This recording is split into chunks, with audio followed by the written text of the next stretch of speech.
Nasyuril Islam wa muslimin wa aqlilihi dafarata wa zalimin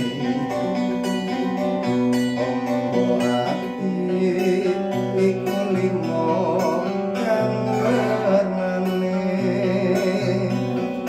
kaping pisan maca Quran lan maknane kaping pindho salat wengi lakonono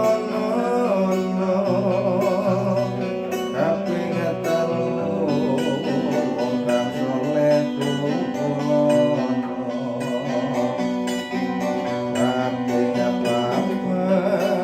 kudu wonten ngira ingkang luwe kaping lima kudu zikir ingkang suwe salah sawijining sapa bisa nglakoni insyaallah Gusti Allah nyambadani